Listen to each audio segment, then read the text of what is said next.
عند الشاكرين.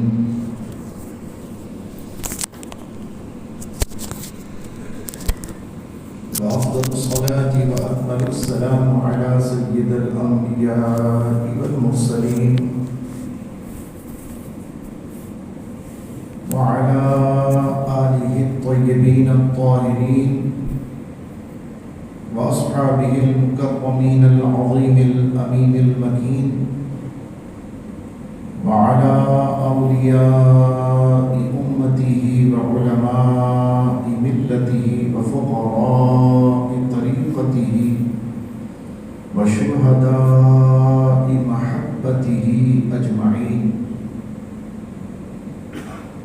أما بعد، أعوذ بالله من الشيطان الرجيم. بسم الله الرحمن الرحيم. هو الذي أرسل رسوله بالهدى ودين الحق ليظهره على الدين كله ولو كره المشركون. يا أيها الذين آمنوا هل أدلكم على تجارة تنجيكم من عذاب أليم تؤمنون بالله ورسوله وتجاهدون في سبيل الله بأموالكم وأنفسكم ذلكم خير لكم إن كنتم تعلمون. يغفر لكم ذنوبكم ويدخلكم جنات تجري من تحتها الأنهار ومساكن طيبة في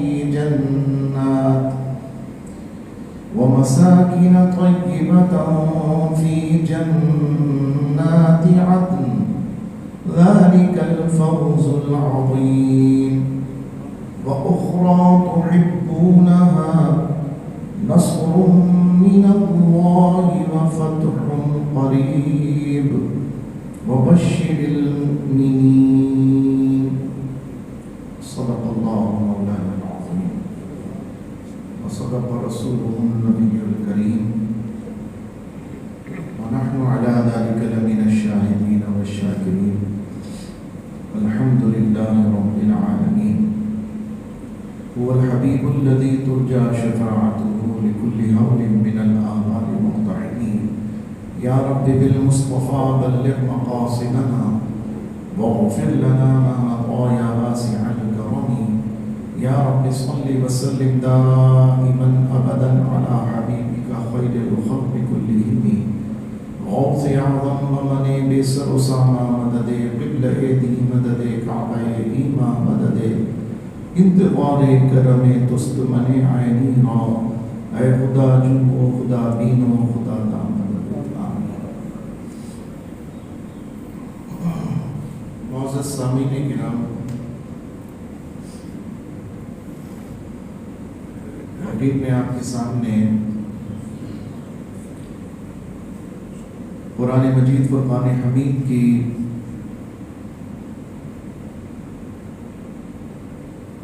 انہی آیات مقدسہ کا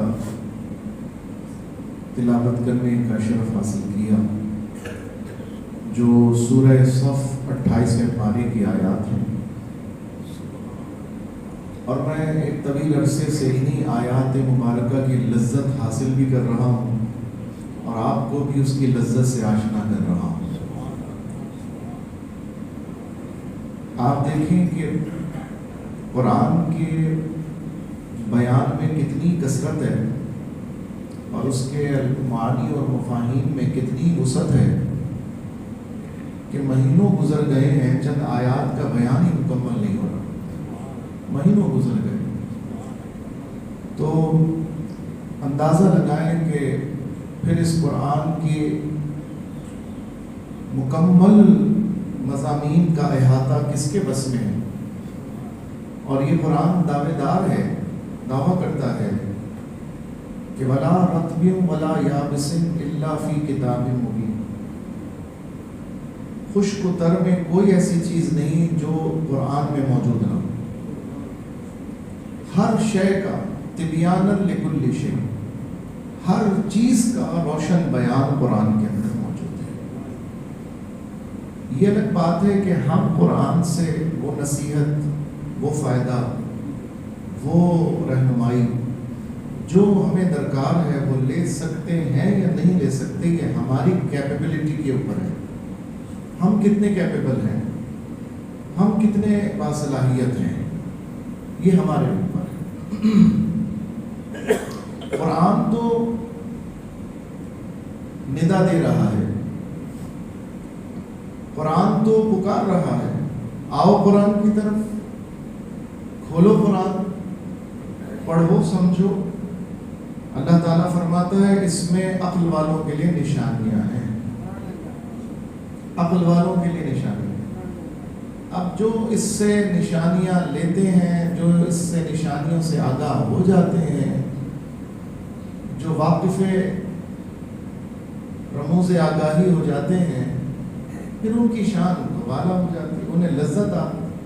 وہ قرآن پڑھتے ہیں تو جھومتے ہیں، وہ قرآن سنتے ہیں تو جھومتے ہیں، وہ بیان کرتے ہیں تو قرآن کے حوالوں سے بیان کرتے ہیں۔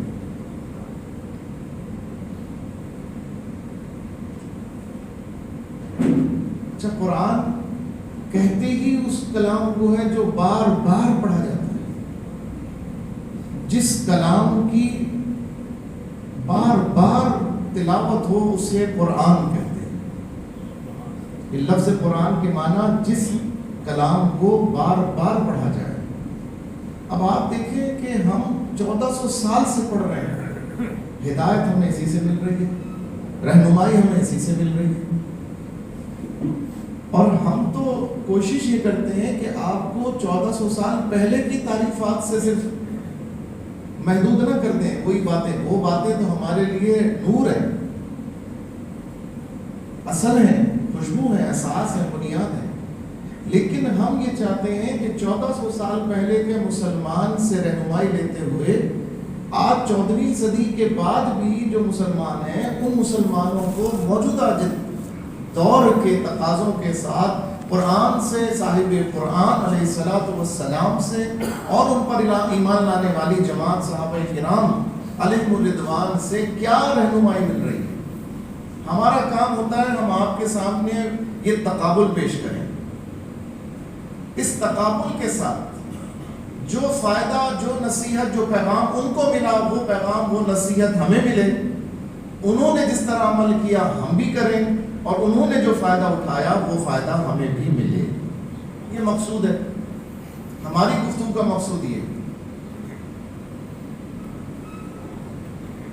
اب اس تناظر میں، یعنی اس تمہید کے تحت ہم جب قرآن کی تلاوت سنتے ہیں تو ہمیں یہ ذہن بنا کے بیٹھنا چاہیے کہ ہم نے یہاں سیکھنا ہے، ہم نے وقت نہیں گزارنا ہے، ہم نے یہاں سیکھنا ہے۔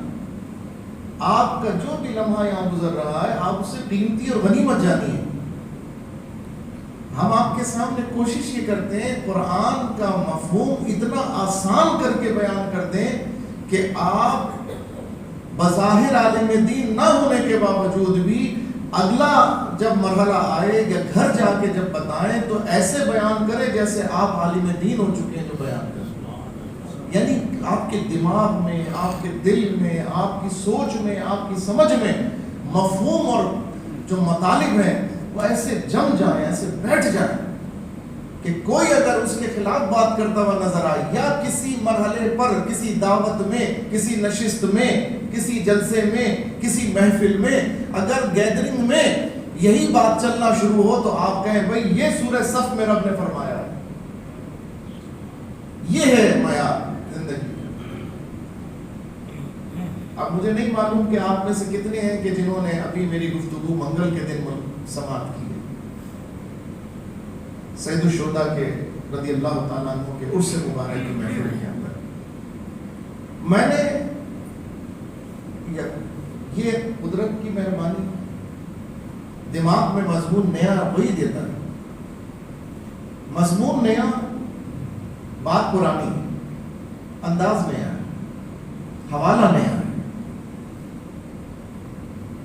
اور ربط اللہ تعالیٰ ہمیں سکھاتا ہے۔ کہ قرآن سے کیسے ربط ہے، اس کا جوڑ کیسے.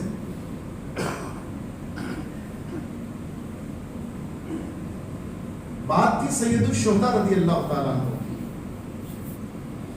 عرس تھا سید الشہداء رضی اللہ عنہ اور ان کے اصحاب شہداء احد کا. ہم نے تاریخ بیان کی، ہم نے سیرت بیان کی ایک ایسے صحابی رسول کی جس کا نام بھی شاید کبھی تاریخ میں نہ سنا ہوا، اور وہ نام ہے حضرت اسیرم. حضرت اسیرم. ان کی زندگی کے میں نے مستند حوالے جو میں نے بیان کیا، جو کر رہا ہوں، یہ حدیث کے مستند ترین بیان کے اندر دکھانا میری ذمہ داری. صحاستہ کی حدیثیں. حضرت اسیرم رضی اللہ تعالیٰ عنہ کی زندگی کو پڑھ لیں. سورہ صف کی جو آیتیں میں نے تلاوت کی ہیں، اس کے معنی اور مطالب پر جو شخصیت پوری اترتی نظر آئے گی وہ حضرت اسیرم ہیں رضی اللہ تعالیٰ عنہ. سب صحابہ ہیں، سب شہداء ہیں، لیکن میں ایک نئی شخصیت کا تعارف کرا رہا ہوں.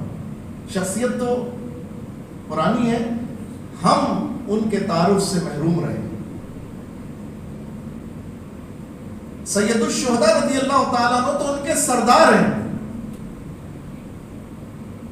جب ان کی فوج کے سپاہی اور ان کے مقتدی کا شان کا اندازہ ہو جائے گا تو سردار اور امام کی شان کا خود بخود اندازہ ہو. حضرت اسیرم رضی اللہ تعالی عنہ وہ صحابی ہیں. حضرت ابو ہریرہ رضی اللہ تعالی عنہ اکثر یہ کہا کرتے تھے. حضرت ابو ہریرہ، تھوڑی باتیں نا ذہن میں ہمیں رکھنی چاہیے. حضرت ابو ہریرہ رضی اللہ تعالی عنہ غزوہ احد تک ایمان نہیں لائے تھے. آپ کا ایمان لانا کافی دیر کے بعد ہے، لیکن سب سے زیادہ حدیثیں آپ سے روایت، 5000 سے زیادہ حدیثیں روایت ہیں آپ سے، 5000 سے زیادہ. اور صدیق اکبر رضی اللہ تعالیٰ عنہ سے 200 سے زیادہ نہیں ہے، 200 سے زیادہ روایتیں نہیں ہیں حدیث. حضرت ابو ہریرہ رضی اللہ تعالیٰ عنہ سے 5000 سے زیادہ حدیثیں روایت ہیں. تو حضرت ابو ہریرہ رضی اللہ تعالیٰ عنہ بعد میں غزوہ احد کے بعد جب وہ ایمان لائے اور شہرت تھا نا ایسے صحابی کا، تو آپ نے تو اس کو جنرل نالج کا سوال بنا لیا. جیسے ہم کہتے ہیں نا، ہم بھی کہتے ہیں، بہت سے سوال پوچھتے ہیں کہ بھئی وہ کون سا روزے دار ہے جو کھا پی بھی لے تب بھی اس کا روزہ نہیں ٹوٹتا؟ ہے نا سوال. وہ کون سا روزے دار ہے جو کھا پی لے تو اس کا روزہ نہیں ٹوٹتا؟ اور وہ کون سا روزے دار ہے کہ جو جان بوجھ کر بھی روزہ توڑ دے تو اس پر کفارہ نہیں ہوتا؟ ایسے سوال پوچھے جاتے ہیں نا جنرل نالج کے لیے. شاید آپ کو یاد ہوگی میری وہ نشستیں جو رمضان شریف میں نے انہی موضوعات پہ پڑھ دی. وہ روزے دار وہ ہے جو جتنا بھی کھا پی لے اس کا روزہ نہیں ٹوٹتا. وہ ہے جو بھول کر کھا لے، جو بھول کر کھا لے، اسے روزے دار ہونا یاد نہ ہو. وہ جتنا کھا پی لے اس کا روزہ نہیں ٹوٹتا، وہ روزے دار ہی لکھا جاتا. نہ اس پر قضا ہے نہ اس پہ کفارہ. اور وہ کون سا روزے دار جس نے روزہ توڑ دیا اپنا؟ بھائی روزہ توڑنے پہ کیا کرنا پڑتا ہے؟ کفارہ ہے، قضا کے ساتھ کفارہ. اچھا یہ بھی یاد رکھیے کہ کفارے کے ساتھ قضا بھی رکھنی ہوتی ہے. 60 روزے ہی نہیں، 61 رکھنے ہوتے ہیں، ایک قضا کا اور 60 کفارے کے. لیکن ایک ایسا روزے دار بھی ہے جس نے روزہ توڑ دیا مگر اس پہ کفارہ نہیں ہے، صرف قضا ہے. وہ کون سا روزے دار ہے؟ جس نے نیت صبح صادق کے بعد کی ہو، جس نے نیت روزے کی صبح صادق کے بعد کی ہو. اگر وہ دن میں روزہ توڑ دے یا کوئی ایسا کام جان بوجھ کر کرے جس سے روزہ ٹوٹ جاتا ہو، تو ایسا روزہ توڑنے پر اگرچہ یہ غلط کام ہے مگر اس کے اوپر کفارہ نہیں ہے بلکہ صرف قضا اس کی لازم ہے۔ تو اس سے یہ بھی پتا چلا کہ اس روزے پر کفارہ بھی ہے اور قضا بھی ہے جو جان بوجھ کر توڑا جائے، جس کی نیت سحری سے قبل ہو، فجر کی نماز سے قبل ہو، اور جو فجر کی نماز سورج طلوع ہونے کے بعد نیت کرے جس دن کے روزے کی۔ مثلا ایک شخص سفر کر کے آیا، اس نے کہا ہو سکتا ہے میرا سفر طویل ہو جائے، میں نہ رکھ سکوں، اس نے نیت نہیں کی رات میں، لیکن وہ سحری میں پہنچ گیا اپنی جائے قیام پر۔ اب اس نے سحری کر، اس نے کہا سحری کے بعد پہنچ گیا، فجر کی نماز کے بعد وہ اپنے گھر پہنچ گیا، اس نے کہا یار میں نے راستے میں کھا پی بھی لیا، میری ہمت بھی ہے تو میں نیت کر لیتا ہوں، سفر تو کر کے آیا ہوں مگر میں نیت کر لیتا ہوں۔ اب اس نے نیت کر لی، لیکن دن میں اس کی حالت ایسی ہوئی کمزور ہوئی کہ اس نے کہا بھائی میرے سے بڑا، میں تو ویسے ہی مسافر تھا، میں نے کیوں رکھ لیا، توڑ دیا۔ مثال کے طور میں نے ایک مثال صورت بنا کے بتایا، تو ایسے توڑنے والے پر کفارہ نہیں۔ جو نیت سحری تک ہوتی ہے، فجر تک ہوتی ہے، سحری خود ایک نیت ہے، سحری میں اٹھ کے سحری کرنا یہ بھی نیت کا قائم مقام ہے، اس روزہ توڑنے والے کے لیے کفارہ بھی ہے اور اس پر قضا بھی ہے۔ تو حضرت ابو ہریرہ جنرل نالج کا ایک سوال کرتے تھے لوگوں سے، جو کوئی انہیں نیا ملتا وہ کہتا ہے اچھا یہ بتاؤ سرکار علیہ السلام کے وہ کون سے صحابی ہیں کہ جنہوں نے نہ ایک وقت کی نماز پڑھی نہ ایک وقت کا روزہ رکھا لیکن وہ سیدھے جنت میں چلے گئے؟ اس کا یہ مطلب ہرگز نہیں ہے کہ نماز بھی نہیں پڑھو روزہ بھی نہ رکھو، اس کا یہ مطلب نہیں، پر مقصد یہ جنہیں نہ نماز پڑھنے کا موقع ملا، زندگی میں اتنا موقع ہی نہیں ملا، ایمان لانے کے بعد انہیں اتنا موقع ہی نہیں ملا کہ وہ نماز پڑھتے یا روزہ رکھتے یا کوئی اور نوافل ادا کرتے یا وظائف پڑھتے یا کچھ، وہ تو میدان جہاد میں سرکار کے پاس پہنچے صلی اللہ علیہ وسلم، اور حضور سے پوچھا سرکار اگر ایمان لے آؤں تو کیا ملے گا؟ فرمایا میں جنت کا وعدہ کرتا ہوں تم سے۔ سبحان اللہ، سرکار نے اعتماد دے دیا، اعتبار دے دیا، آپ نے ان کو گواہی دے دی، آپ نے ان کو تسلی دے دی، یقین دے دیا، سبحان اللہ، آپ گئے اور لڑتے لڑتے شہید ہو گئے۔ اب لوگوں میں یہ ذرا سا شک ہوا کہ کیا یہ شہید ہیں یا نہیں ہے، کیونکہ یہ تو کافر تھے، انہیں پتہ ہی نہیں چلا، جب ان کے قریب گئے تو سانسیں چل رہی تھی۔ ان کے سردار نے پوچھا، وہ قبیلہ اوس سے تھے، قبیلہ اوس، ان کے سردار تھے حضرت سعد بن معاذ رضی اللہ عنہ، لوگ جمع ہوئے، حضرت سعد کی پوچھا اسیرم تم صرف ہماری محبت میں لڑنے کے لیے آئے کہ ہمارے پورا قبیلہ لڑنے گیا ہے تو قبیلے کی محبت میں گئے، نسل کی محبت میں گئے، باپ کی محبت میں گئے، بیٹے کی محبت میں گئے، بھائی کی محبت میں گئے، پڑوسی کی محبت میں گئے، عزیز کی محبت میں گئے، سالے کی محبت میں گئے، بہنوئی کی محبت میں گئے، دوست کی، یار کی، کس کی محبت میں گئے؟ بتاؤ کس کی محبت میں آ لڑنے کے لیے؟ تو آپ نے فرمایا میں کسی کی محبت میں نہیں، میں تو اللہ اس کے رسول کی محبت میں لڑنے کے لیے۔ سبحان اللہ۔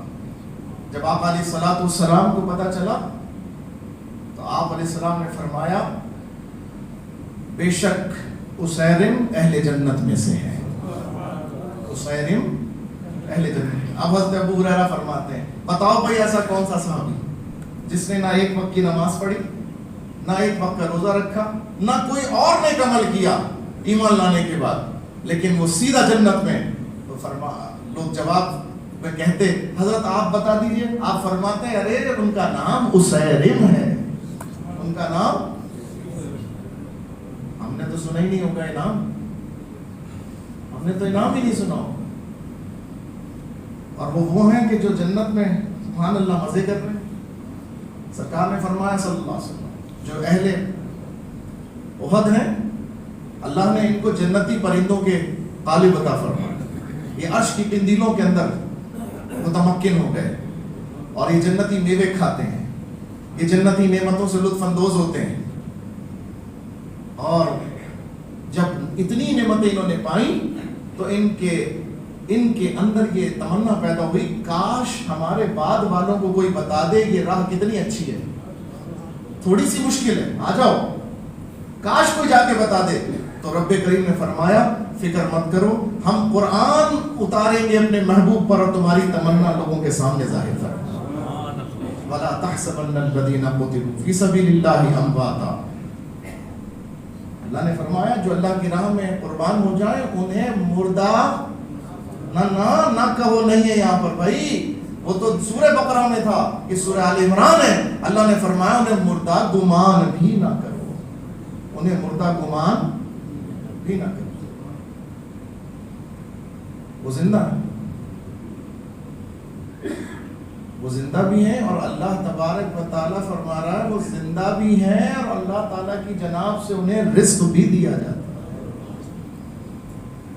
حضرت حسین کی زندگی میں 3 باتیں آئی سامنے، انہوں نے کوئی عبادت کا انہیں موقع نہیں ملا، وقت نہیں ملا، وہ ایمان لائے، حضور پر ایمان لائے، اللہ پر ایمان لائے، حضور پر ایمان لائے، اور سیدھے جہاد میں چلے گئے۔ 3 کام کیے نا انہوں نے، اشہد ان لا الہ الا اللہ، ایمان لائے اللہ پر، واشہد ان محمد عبدہ ورسولہ، حضور پر ایمان لائے، اور تیسرا کام کیا کیا؟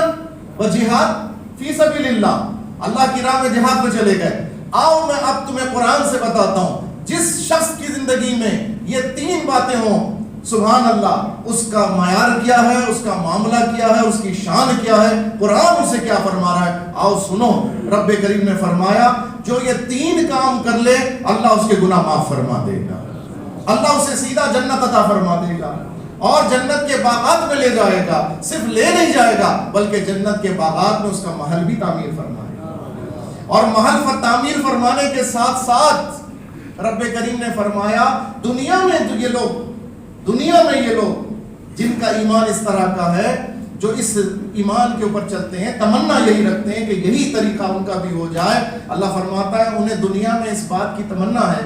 آپ بتائیے ہمیں دنیا میں کس بات کی تمنا ہے؟ ہمیں اس بات کی تمنا ہونی چاہیے، اب ہے کہ نہیں ہے یہ تو آپ اور سب کا معاملہ ہے، رب کا معاملہ ہے، لیکن ہونا کیا چاہیے؟ ہونا یہ چاہیے، تمنا یہ ہونی چاہیے، مولا ہم بھی اس دنیا میں کامیاب ہو جائیں اور تیرا دین بھی کامیاب ہو جائے، ہم بھی کامیابی سے دنیا سے جائیں اور تیرے محبوب کا دین بھی تخت پر آ جائے۔ یہی آرزو ہونی چاہیے مسلمان کی، دین تخت پر آ جائے، محبوب کا دین تخت پر آ جائے، اور صرف پاکستان کے تخت پر نہیں، پوری دنیا کے تخت پر محبوب کا دین آ جائے۔ یہی تمنا ہے نا، یہی آنکھیں دیکھ رہی ہیں نا، ترس رہی ہیں دیکھنے کے لیے۔ انشاءاللہ آئے گا، وہ وقت آئے گا، رب نے فرمایا وہ آئے گا، انشاءاللہ کامیابی ہوگی، اور قرآن نے گواہی دی وَأُخْرَى تُحِبُّونَهَا، اللہ تمہیں وہ بھی عطا کرے گا دنیا میں جو تمہیں سب سے زیادہ پیاری چیز ہے، اور وہ پیاری چیز کیا ہے؟ محبوب کا دین تخت پر آ جائے۔ اللہ نے فرمایا نصر من اللہ وفتح قریب، اللہ تمہیں کامیابی بھی دے گا اور وہ فتح بہت ہی قریب آ چکی ہے۔ وبشر المؤمنین، اے محبوب مومنوں کو خوشخبری سنا دو۔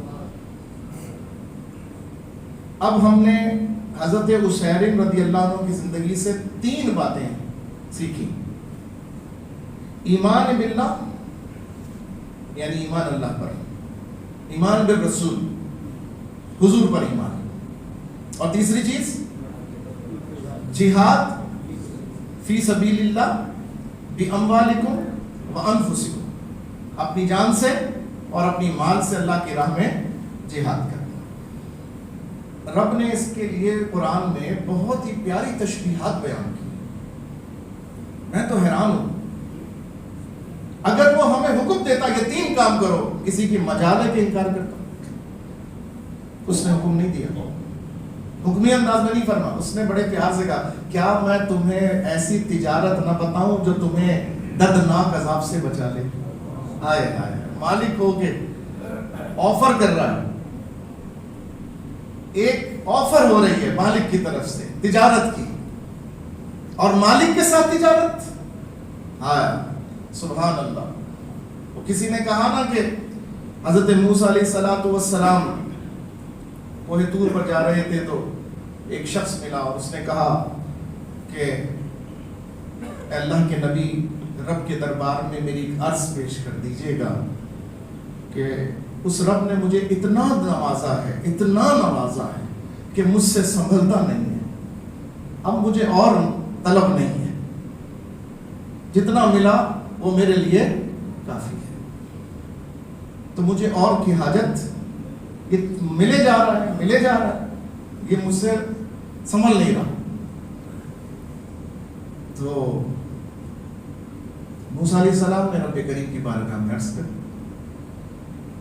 اللہ نے فرمایا موسیٰ سے کہو کہ وہ ہماری نعمت کے ملنے پہ شکر ادا کرنا ختم کر دے، ہم دینا ختم کر دیں گے۔ وہ ہم جب اسے کچھ عطا کرتے ہیں وہ ایسا شکر ادا کرتا ہے، ہم اسے اور دے دیتے ہیں، جب اور دیتے ہیں وہ پھر شکر ادا کرتا ہے، پھر ہم اور دے دیتے ہیں، کیونکہ قرآن میں وعدہ اللہ نے فرمایا لَإِن شَكَرْتُمْ لَأَزِيدَنَّكُمْ، تم اس کا شکر ادا کرو وہ تمہیں اور دے گا، جو شکر ادا کرتا ہے اللہ اسے اور دیتا ہے۔ ایک ہمیں نسخہ مل گیا، اگر ہمیں چاہیے کہ ہماری کسی نعمت میں اضافہ ہو، ہمیں کیا کرنا چاہیے؟ آپ چاہتے ہیں کہ آپ کا مرض جو ہے وہ دور ہو جائے، تو آپ دوا کھائیں گے، آپ پرہیز کریں گے، کرتے ہیں نا؟ ڈاکٹر کی بات پہ کتنا مان لیتے ہیں، فوری اسی وقت سے عمل شروع ہو جاتا ہے، اسی وقت سے، ادھر کہا ادھر بالکل جناب بے فکر رہیں، ابھی سے عمل شروع ہو۔ قرآن کہہ رہا ہے آپ چاہتے ہیں آپ کی بینائی بڑھ جائے، کیا کریں؟ انجیکشن لگا لیں، دوائی کھا لیں، وہ تو دنیا کی حاجت ہے۔ رب نے فرمایا بینائی نعمت ہے نا، شکر ادا کرو، آپ شکر ادا کریں۔ کبھی تنہائی میں اٹھ کے اللہ سے کبھی یہ مانگا ہے کہ مولا میری بینائی کو مزید اضافہ فرما دے؟ مانگے نہیں تنہائی میں کبھی، تنہائی کی بات کر رہا ہوں، ابھی میں کہوں گا تو ابھی تو شاید خیال آ جائے، لیکن تنہائی میں کبھی خیال آیا اس بات کا؟ ہم نے تو اپنے ملک کے لیے بھی کبھی دعا نہیں مانگی تنہائی میں، امام صاحب سے مانگ لی، ان کے ساتھ مل کے آمین کہہ دی، لیکن آپ بتائیں دل پہ ہاتھ رکھ کے کبھی تنہائی میں کہا مولا اس ملک کے خدا داد کی حفاظت فرما، یا اللہ اس کو چوروں سے نجات عطا کر دے، یا اللہ اس کو جھوٹوں سے نجات عطا کر دے، یا اللہ اس کو لٹیروں سے نجات عطا کر دے، یا اللہ تو اس کے لیے غیب سے عادل حکمران عطا کر دے۔ کبھی کی دعا، سوچے کبھی کی دعا، مانگی نہیں، تمنا ہی نہیں کی۔ اور تو اور آج چولستان سے لے کر صحرا، تھر، بلکہ تھر اور صحرا کیا شہر بھی پانی کے لیے ترس رہے ہیں کہ نہیں ترس رہے؟ پرندے بھی ترس رہے ہیں نا پانی کے لیے۔ ہم نے کب تنہائی میں اپنے رب سے 2 منٹ کی دعا کی مولا تو رحم فرما، باران رحمت برسا دے؟ کی نہیں کی۔ مولوی صاحب کی ذمہ داری ہے مسجد میں کریں گے، ہم میں سے ہر فرد جو ہے وہ اپنی ذمہ داریوں سے غافل ہے۔ باہر صورت ہم دعا بھی کرتے ہیں یا اللہ تو اپنے فضل سے باران رحمت برسا دے۔ محبوب علیہ السلام کی امت پیاسی، بلکہ تیری وہ مخلوق جو بے زبان ہے، جانور مر رہے ہیں، پیاس سے مر رہے ہیں، یا اللہ تو کرم کر دے، تو پالنے میں کوئی فرق اور امتیاز نہیں فرماتا، اسے بھی پالتا ہے جو تیرے آگے سجدہ کرتا ہے، اسے بھی پالتا ہے جو بت کے آگے سجدہ کرتا ہے، تو رحمان اور رحیم ہے، یا اللہ تو اس سختی کے دن کو نرمی میں تبدیل فرما۔ یہ ضرور احساس پیدا ہونا چاہیے، اپنے رب سے 2 منٹ کے لیے تنہائی میں اپنے سے ہٹ کے کچھ مانگ لیں، اپنے مسلمان بھائی کے لیے مانگ۔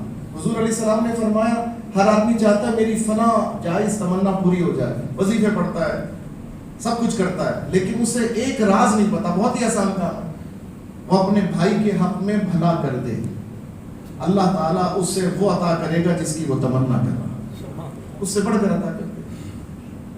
آپ دوسروں کے لیے دعا مانگیں، آپ سب کے لیے دعا مانگیں، اللہ آپ کے حق میں بہتر فرمائے گا انشاءاللہ۔ عزیزان گرامی،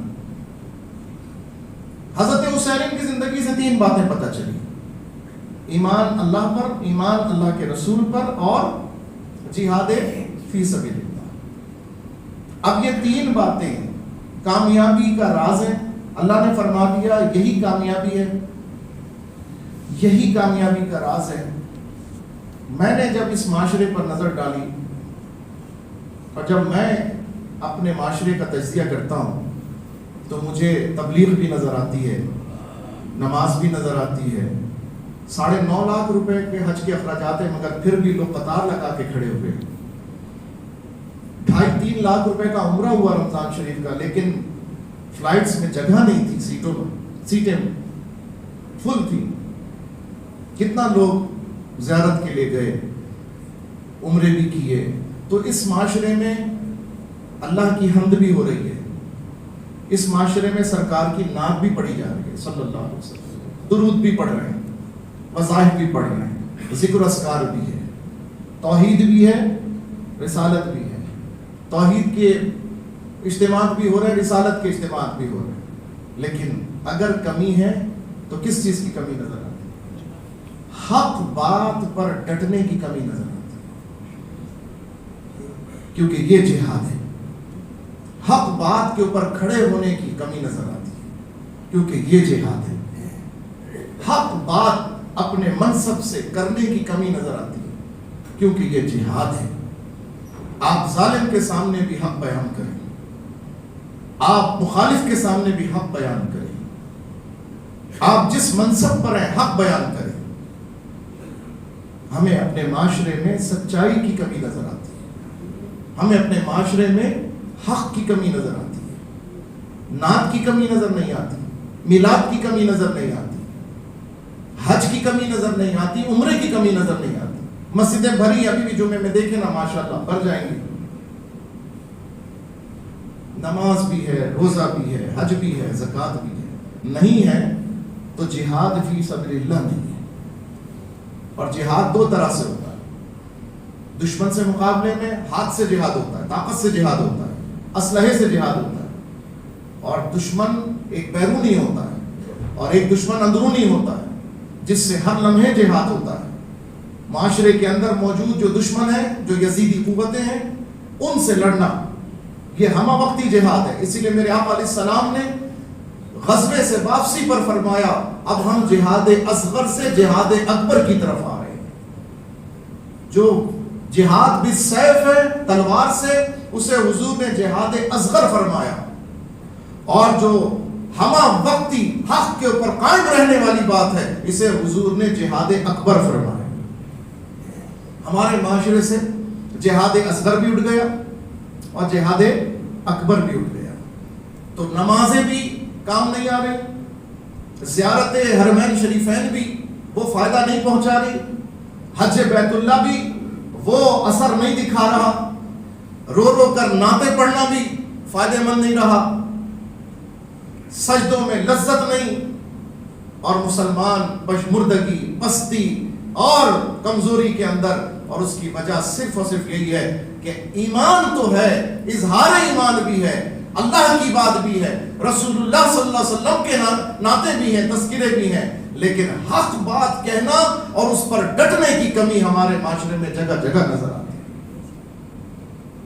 ہم میں سے کتنے لوگ ہیں نمازی جو نماز پڑھ کر جائیں گے اور جھوٹ بولنے والوں کے ساتھ کھڑے ہو جائیں گے، جھوٹ کی حمایت کریں گے۔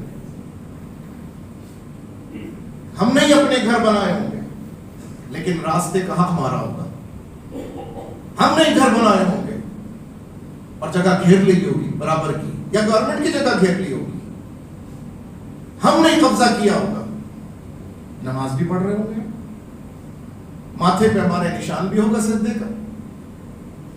تو جب کیفیت یہ ہو کہ ہم روح ایمان کو نہیں سمجھ سکے، صرف اظہار ایمان ہے، روح ایمان نہیں ہے، تو نتیجہ کیا ہوگا؟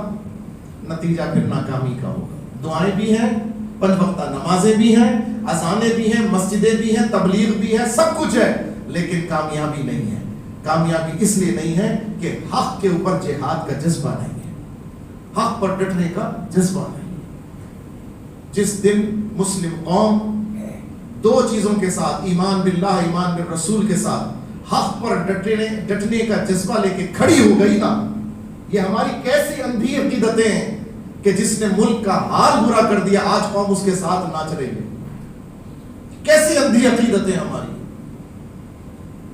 کہ قوم اس کو پھر سے لانے کی باتیں کر رہی ہے کہ جس نے 4 سال کے اندر ملک کا کباڑہ کر دیا، تباہ کر دیا، اور جس کی نااہلی کا یہ عالم کہ اس کو ایک ڈھنگ کا وزیر خزانہ نہیں مل سکا، ایک ڈھنگ کا اس کو کوئی مشیر نہیں مل سکا، آج پھر بے وقوف بنا کر اسلام کا نام لے کر وہ ڈگڈگی بجا رہا ہے اور قوم ہے کہ بندروں کی طرح ناچ رہی ہے اس کے اوپر۔ ہماری حق سے بے رغبتی کا عالم یہ ہے، ہم لمحوں کے اندر بیوقوف بنتے ہیں۔ کبھی الطاف حسین نے اس قوم کو بیوقوف بنایا، کبھی بھٹو کی بانسری بجتی رہی، وہ تو مرا ہی نہیں آج تک، اور اب جو ہے یہ تیسری قومیں آ گئی ہیں۔ اللہ تعالیٰ ہمیں ان سب سے نجات عطا فرمائے، اللہ ہماری آنکھوں کے پردے ہٹا دے، غفلت کے پردے ہٹا دے، اور ہمیں حق کو پہچاننے کی توفیق عطا فرمائے۔ یاد رکھو، کامیابی کا راز قرآن نے یہی بتایا، ایمان کے ساتھ ساتھ حق کے لیے جہاد کرنا، اپنی جان سے بھی اور اپنے مال سے بھی۔ اگر یہ ہم میں نہیں ہے تو معاشرہ نمازوں کے باوجود بھی ناکام ہو جائے گا، اگر یہ ہم میں نہیں ہے تو معاشرہ حج اور زیارت کی وجہ اس کے باوجود جو ہے کامیاب نہیں ہو سکے گا۔ حقیقی کامیابی مسلم معاشرے کو حق کے ساتھ کھڑے ہونے پر ملے گی۔ آؤ آج نیت کریں، انشاءاللہ ہم حق کا ساتھ دیں گے، ہم حق کے اوپر ڈٹیں گے، ہم حق والوں کے ساتھ کھڑے ہوں گے اور کسی ناحق کو اپنی حمایت سے مضبوط نہیں کریں گے۔ اگر ہماری نیت صحیح اور ہمارا طرز عمل درست ہوا، آپ دیکھیے گا اللہ نے فرمایا ہم تمہیں دنیا میں بھی کامیابی دیں گے اور آخرت میں بھی کامیابی دیں گے، تمہارے گناہ بھی معاف کر دیں گے۔ اللہ تعالیٰ ہمیں دین سمجھنے کی توفیق عطا فرمائے۔ تاجدار ختم نبوت، پاکستان کا مطلب کیا، دستور ریاست کیا ہوگا، محمد الرسول آیا آیا آیا آیا آیا آیا لبیک لبیک یا رسول اللہ، لبیک لبیک لبیک یا رسول اللہ، لبیک لبیک لبیک یا رسول اللہ صلی اللہ علیہ وسلم۔ رہے گا یوں ہی، رہے گا یوں ہی، رہے گا